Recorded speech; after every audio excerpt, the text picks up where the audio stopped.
It is the most unnatural thing for an advisor is to transition a relationship. It's like you got to wrench a relationship out of their hand. Her growth is like 30% every year that's happened. And I can tell you from experience, I have way more than offset everything that I've handed off. You are loyal listener base around the globe. Welcome to the Top One with your host, Jerry Corless, and my co-host here, Chas Emerson. Chas, how you doing this morning, buddy? Chilly here, spell, but yeah, ready to roll. Today's topic is the 5 phases of the advisor life cycle. And I find that it's really easy as an advisor to just work in your business. And of course, there's a lot of talk around working on your business versus working in your business. And what does that look like? What does that mean? But today we really want to talk about something that's very functional, very tangible. It's easy to understand, and it is important.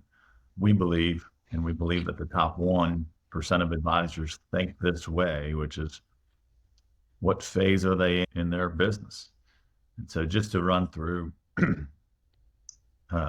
what those 5 phases are. Phase 1 is inception, right? So that's one that anybody that's listening to this is either in or has been through, and it's probably about one of the worst things you can do with your life, right? Starting up this business. Miserable. It's defined as when new business is required in order to pay your business and personal expenses. Probably not a lot of focus that needs to be on that category. Chas, anything to add on phase 1?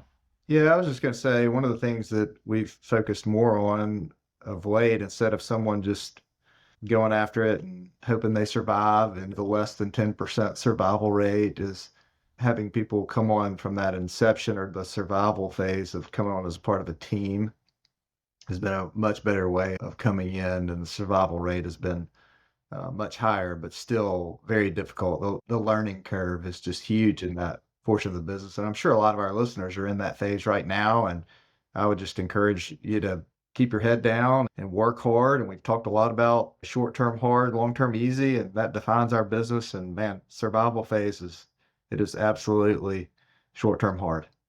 Just the rejection. No question. I would say that it relates to survival phase. If you have good resources around you, yes, you have to get to know products, and yes, you have to understand tax and law and how those things work well together. But the main encouragements or exhortations we would have in phase 1 would be, number 1, focus on your communication. Right? And a lot of people can get funny. A lot of incredibly socially adept people, when they get into trying to communicate with a prospect, they can get really funny and socially awkward, ironically. And the most important thing is to put yourself in the shoes of the person that you're speaking with and think about, what are the things that I would want and need to hear in that conversation, and what experience would I want to have? But really focus on the language that you're using, your communication skills. If there's something to examine post-prospect meeting, it is, what are the things that I said, and what was the response of the person? And to thoughtfully consider your communication. Is it succinct? Is it clear? Is it low pressure? The things that people look for, right? And then second would be, which is probably most often neglected in almost every long-term successful advisor wishes that they did better, but is stay disciplined to being organized in phase 1. It's really easy to just be so focused on, I've got to get new clients, and not being dedicated to your CRM and keeping quality meeting notes. And you look up 3, 4, 5 years down the road, and you're maybe approaching or have arrived at phase 2, and you find that your ecosystem that you're operating in is like a bird's nest, and it's a mess, and you really have to dedicate significant time and energy for yourself and maybe staff people at that point in order to clean it up. So communication and organization. Chas, any Technology now that we didn't have when we started, but if you have the ability and of course permission, especially if you're working jointly with someone, record them in their language, and just be a steward of what other people are saying and what works. And you got to be careful, getting permission to do that. But with technology now, there's no reason not to if you can. And then just be authentic and learn how to communicate. Jerry said, I remember one meeting he and I went on early on, and it was a young couple that just had a baby and really needed some insurance. And I pushed way too hard. And Jerry's, I know you're coming from the right place. We got to figure out how to funnel this. And it's the truth. Good word. If there is a word to characterize what our communication should be, it's authentic. Yep. And concise. I think those are the two keys, right? Be succinct, don't over explain, and be authentic. Then you move from phase one, and at some point, phase two is sustainability. And before we define that, I would say that our industry is filled with recognition, which again is good to encourage people and help them manage their emotional state to continue on in the face of adversity and hearing a lot of no's. But more than any trophy, plaque, ribbon, award, applause, trip thing that we can get in this business, the point of sustainability is the thing to celebrate. And that is when the sum of your recurring revenue streams, which should be renewing fee-based financial planning fees, renewals from insurance business, trails from annuity products, and investment advisory fees, when the sum of those revenue streams is greater than or equal to the sum of your business and personal budgets, so that when that advisor wakes up January 1st, they know if there's no new business at all, their business and personal expenses are met. Incredible. Chas, any thoughts on Oh that? man, you just want to, like, when someone hits that phase, you just want to scream and yell and jump up and down. It is the pinnacle of a early phase career of an advisor, and you can breathe, you can be more focused on who you work with after that. A lot of advisors in our culture, that's the phase when they'll only work with someone if they do a fee-based plan. That's not a bad practice even before then, but in particular after that, you can be more particular with who you work with and how you work with the client. And man, for so many reasons, just to be able to breathe, huge deal. You're not starting over every January 1st. That's right. So you're listening to this and you're still in phase one. You hearken back to some commentary from previous podcasts. That is the reward of short-term hard, long-term easy. You hit sustainability, you have arrived at long-term easier, right? The practice, all of the emotional involvement we have to have with clients, the intellectual engagement that we have to have, the organization, the commitment to excellence, the constant improvement, that's our nature, the reading that we do, keeping up with changes. It's never an easy business, but it's far easier when the weight, when the gravity of new required business is there versus when that's finally relieved. And that's when you typically see people really just take off. Yeah, and you're moving from, what was the saying we used to say, Jerry? You're practicing to be a professional. It's really when you've got a business, you've got something of value at that point in time. And that's the point, like what we talked about a minute ago, when you can really spend more time working on your business and not just in your business. Before, just being in survival, man, you just can't really focus on anything else but working with anybody that will possibly work with you. And man, that getting to that phase is huge in terms of now really thinking about, okay, staff, what does that look like? And really the dynamics of the future really allows you to get some open headspace. Right. To get to this point has to be the thing that gives you the strength to put that fee in front of the client for a financial plan, and the strength of a person to renew that fee. And again, it's the great news about our business is it's win. It's not just for you. People need, we have another planned podcast around behavior and principles, but people need accountability. You don't ever see an elite performer in anything that doesn't have a coach or 5 coaches or 10 coaches. So clients need renewal of their financial plans, and it's the strength of your practice. And then when you get into products and you have, where there are products where you have a choice to take upfront commissions or an ongoing recurring revenue, you got to put yourself in the seat of long-term easy, sustainability, and whatever it takes personally within your financial life to be able to check that delayed gratification box to go with the investment advisory account, you have to do it. Yeah. Sustainability. You mentioned the coaching thing, and that was the phase going from 2 to 3. That in terms of the phases, sustainability to capacity, which Jerry's about to talk about. That was the point when I hired my first coach, and I think I've had 3 or 4 since then. In fact, I was talking with Jerry before we got on here. I had a conversation with my current coach, and some way to reinvest in your business at that point in time. You're reinvesting by primarily education, but resources become available at that point in time to reinvest in your business as well.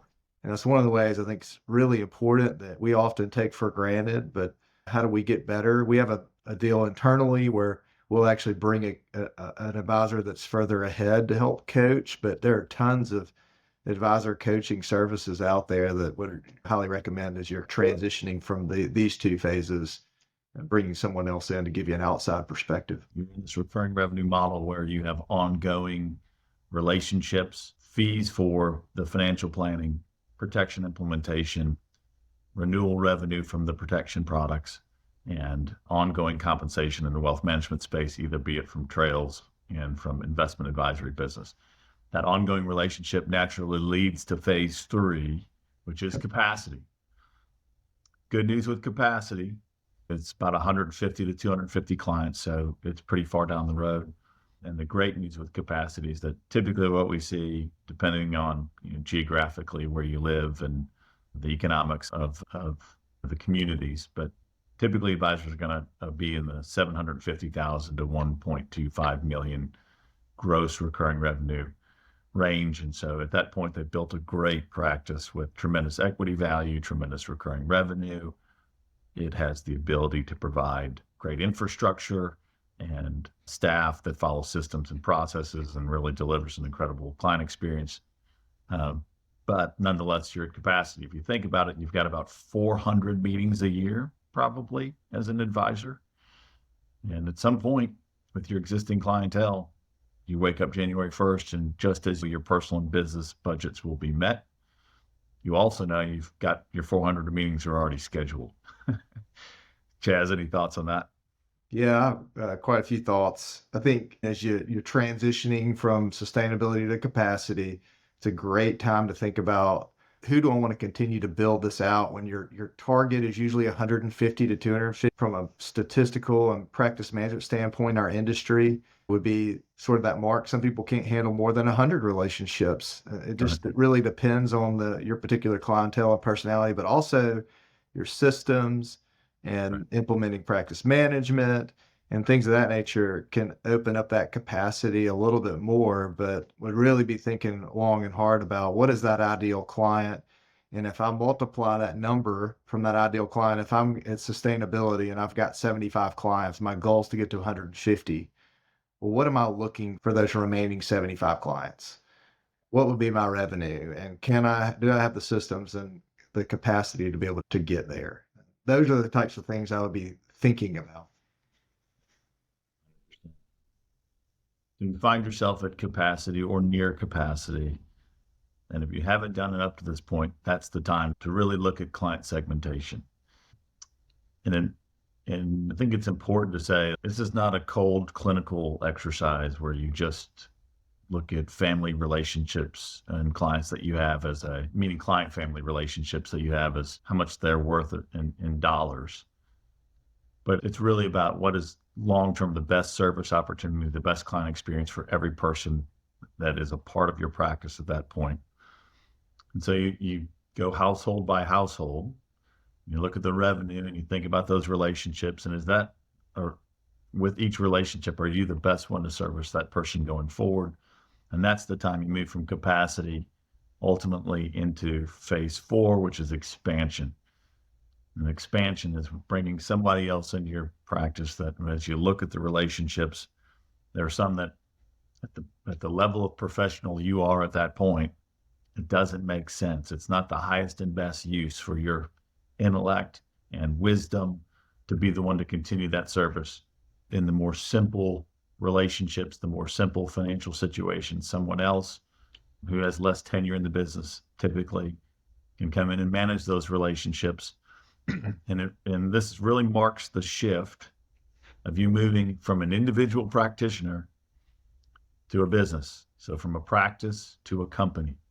You have staff, and you have another advisor, and it's really becomes a business that should also have an operating agreement that defines, that breaks apart income, revenue from equity. So your operating agreement should say, for these clients that are assigned to you, there's going to be a split of this revenue in exchange for the service. So this, we'll call it a junior advisor. It's going to take over 80 relationships out of your 200 relationships, the ongoing reviews with those clients and the ongoing service that they need in exchange for typically 50% of the revenue. But on the equity side, they haven't purchased anything from you. They don't own that, and that should be clearly defined in the operating agreement. So you're now a business owner. You have the certain relationships that you are the service provider and the owner of those relationships. You have other relationships where you're the owner, but you're no longer the service provider. You're sharing some of the revenue in exchange for someone else providing that service. Chas, any thoughts on that? Oh yeah, I got lots of thoughts on this. It's a lot to unpack. The first thing I'd say is if I could go back, this is the one thing I would have done a whole lot sooner. Now you have to have the right person. A lot of times it's hard to find the right person, but I would have done this sooner. When you talk about breaking down your practice, that's the industry lingo of segmentation that Jerry was talking about. And so segmenting your practice, and typically speaking, you'll find that we've got a podcast that we're going to have, and we'll get a lot more detailed on this, but the old 80-20 rule, 80% of revenue comes from your top 20% typically. And so breaking that down and figuring out what that looks like and how you can continue to build to take care of more clients, but also have those other clients really probably taken better care of by a younger advisor. And it's not just about the dollars and cents like Jerry was talking about a minute ago. It's really about what's the best way to service these clients. And unfortunately, as advisors, we can be greedy. It's the reason we don't want to bring someone in quicker. If we're just going to be straight up and honest and authentic like we're talking about, it's really hard to hand off existing relationships that we work so hard to get. But in my experience, those that I have begun to hand off, they taken care of in a better way by in my case, a younger advisor. But also thinking about new clients as they come in.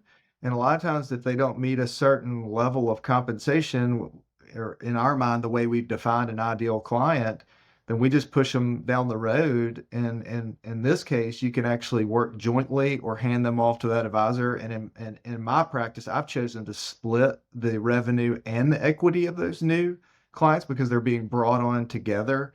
And that's been a lot of fun to do that jointly. But it's another way of continuing that expansion, whereas you may turn someone away oftentimes. This way you can still service that client, service more people by having that referral that came in or the call in that you may not typically want to work with. Fascinating. If you think about segmentation, the Jane and John Doe family, they generate X amount of revenue, and you look at your calendar from the previous year and see that you had 2 meetings with them. And so you have your whole practice this way. You think with 20% of your clients, 80% of your revenue remains intact. On the 80% of clients, you're splitting that revenue 50-50. And so you're still maintaining 90% of your gross revenue, but you could literally look on your calendar and say, I'm going from 400 meetings scheduled going into the year to 260. And then the question, so this brings in a great point of one of the long-term easy and one of the rewards of the business is this is when you get to the point of going, okay, well, do I want to go back from 260 meetings a year to 400? Or do I just want to go back to 320, maybe add another 10 or 15 of my recent clients or the types of clients that where I'm highest and best use, refer any other new relationships from the beginning, like Chas was talking about, to my junior advisor, and have more freedom of time, right? It's family time and personal health and all the other pursuits that we can have. So that's a part of that whole segmentation process, but it's really important to have that memorialized in an operating agreement with your junior, and you continue to grow equity in your company and income as well. So we'll One say other this. quick thing on that, Jerry, before we move to the next phase. I think one of the things psychologically from an advisor standpoint, I'm speaking from experience here. We got to think more big picture than granular. And it's really easy to convince yourself that, hey, this household generates $1,500 a year. And it's just one phone call and one meeting versus thinking of it big picture, like Jerry's talking about, of going from 400 meetings to 260 meetings or whatever that number is. And I would encourage you to think big picture more holistically versus the way we can convince ourselves, because we've got that relationship. It's really easier not to hand it off, but it's something we really need to think long and hard about doing. Yeah, it's funny, Chaz. I was going to say literally the exact same thing. So just the way that my professional life progressed, I was forced to really move from capacity to expansion. But as we've worked in our current environment, it is the most unnatural thing for an advisor is to transition a relationship. It's like you got to wrench a relationship out of their hand in order to transition it to a junior. And it's not going away, and all the revenue's not going away, and the equity's not going to go away. And those clients aren't going to leave. The client's trust for you is transferable to that junior advisor. If you vouch for that person, they're gonna work with that junior advisor 99% of the time. There should be minimal to no client loss in that transition, and you will reappropriate time, and you will get new clients. That's another fear. So what if I give this away and then it's just the way that we're made? But you will get new clients. But this is the single. If there are 2 points in these 5 phases that are the critical one, it is the discipline to get to sustainability, and then the discipline to move into expansion. It's unnatural, but it is the bottleneck to your next quantum leap in your business. 100% agree. And here's the ironic thing. I can tell you this from experience, but with other advisors as well, is statistically, in fact, we had one of the ladies in our office talk about this recently. When she has transitioned her bottom, like what we would call maybe C or D clients, her growth is like 30% every year that's happened. And I can tell you from experience, I have way more than offset everything that I've handed off. It's amazing, but it is so dang unnatural. And that's the reason I would say, if there's anything I can go back and change and do it quicker, that would be the thing. So there's an exhortation: move forward in faith. Yep. Don't be fearful about what you may lose. Think about what you may gain and the improved experience for all of your clientele and the people that need your wisdom and intellect who are out there. Move forward in faith and move into capacity. And then the 5th and final phase is really more of an ideal than a practice, although you could fully apply it. But level 5 or phase 5 is owner, not operator. And it is the thought what human beings that have assigned roles, that have assigned responsibilities, that follow systems and processes and execution would have to be in place so that you could be gone from the business. And not only would your business continue to meet its commitments to your clientele, but even grow in your absence. Right? Chaz, any immediate thoughts on that? I think that's the point where you got to think about having not just another advisor you're bringing in, but this is the point where you think of, you've really got a legitimate company here. That's right. And you've got staff built out. You can be gone if you need to be or had to be. You've probably got partners at this point, in addition to associate advisors. That's the build out you can be thinking of. And then you can have different staff that are responsible for different things. And there's overlaps. If one of them is out, they can fill in. You don't have a single point of failure. So there's all these different, from an owner, non-operator, is really building out from a practice management, a legitimate company versus an advisor and an associate advisor and a couple of staff members. Does that make sense, Jerry? 100%. And that's what I'm saying is, listen, and this is really serious.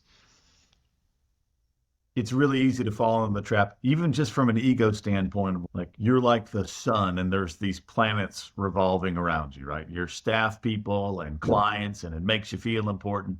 I don't think that's the main reason that it happens. Like that, like why people end up in that state where they're just in this deal where everything is incoming to them and requires their thought, and then they're pushing back stuff back out, and they always feel like they're running. Like that's one possibility that can happen. It can happen because of ego. I think the more realistic reason that it happens is just lack of thought and lack of discipline to really thoughtful contemplation about team members, meaning advisors that are on or are part of your company and staff, right? You cannot have a 5-star organization unless it is filled with 5-star people. And if you think this way, owner, not operator, what you end up with is people that don't need you. And that's exactly what you want. You want operations team members that can do it better than you could do it yourself, even if you wanted to do it yourself. So you have to think, to get to owner, not operator, you have to think, it just has to be the elite who are allowed to be in the 4 walls of this company. And that doesn't, listen, we define elite as ability to perform the role, the work ethic to perform the role, and also operate in the spirit of execution for us, which is goodness, gentleness, kindness, humility, right? Finding those types of people. They're naturally going to be proactive. They're naturally going to create systems. You can't be the one to design all the systems and processes that your practice or your business follows to execute on behalf of your clients. So you need to have the people that have that intellect themselves, that will design those systems, that will optimize technology. And it becomes if you only hire leaders within your organization, that's how you can get to owner, non-operator. There's the functional operational side. That has to be a completely automated ecosystem with the people and systems and processes that are in it. And then you get on the client side. And if that side is, if the administrator side is fully running, then you get to the client side. That's where it could be a reality where you literally don't have any client relationships that you service yourself. They're all literally serviced by other advisors that work in your company. That's where it can happen. But it's all about the people, hiring people that are bright and proactive and creative and disciplined and great communicators, and letting them do what they do. Yep. And you're going to have tremendous freedom for yourself. Your company will grow exponentially, and your clients will have an incredible experience. So, no doubt. And in closing, from my perspective, I'll say from a very practical standpoint, do not be cheap. Don't be cheap. You got to pay your people well. You got to take care of them. And look, I'm talking about staff and advisors. If your staff is doing a really good job, there's going to be other people that are going to reach out to them. Not only is it just the right thing to do, but from a competitive standpoint, you want to retain them. So do not be cheap. On the advisor side, same thing. Don't be afraid to bring them, make them a partner, or bring them in and slowly give them equity. From our experience, we've hired advisors that have come to us because that's not happened. It's been promised. They hold this carrot out and they just keep it out, keep it out, keep it out. And you've really got to let go. And it's counterintuitive. You've worked your tail off your entire career to get here, but just, I can't emphasize enough. Let go. Don't be greedy. In my experience, the Lord has replaced it 2, 3, 10-fold over time, but it's not natural, unfortunately. And also, one quick thing, Jerry: hire before you think you need to hire. Don't wait. Right. Yep. All right, folks, we're bumping up on time. Here are the takeaways. Number 1, stop listening to this podcast. Sit down right away and write down, what phase am I in? Right. And then next, if you're not at the point of sustainability, you have to stay disciplined to get to sustainability. You have to meditate on that, think about it regularly, write down plans to get there, and then literally have the discipline and the client conversations that you have, the personal constitution to have those conversations, to give people what they need and what's also good for your business, and to check the right boxes on products so that you optimize your long-term revenue. And then the next major thing is, if you are in a point of capacity, have the faith to move forward with expansion. It is the portal to really releasing your talent and your next quantum leap. And it requires courage and faith, and move forward with that. And then for those that are even in that, we would just encourage you to be contemplative about, think about what it would take for you to have an owner, non-operator company, the people, the systems, the processes, the roles, the responsibilities. So you optimize the client experience and your own. With that, we're going to close this one out. And thank you to our loyal listeners from across the globe. This is Chas Emerson and Jerry Corless signing off from the Top One. Thanks, everybody.